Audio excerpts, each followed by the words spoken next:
Hello मित्रों, जय माताजी, जय द्वारकाधीश।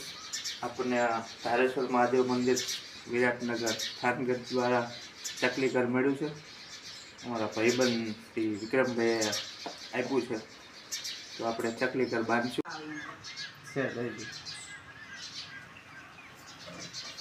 चालू है।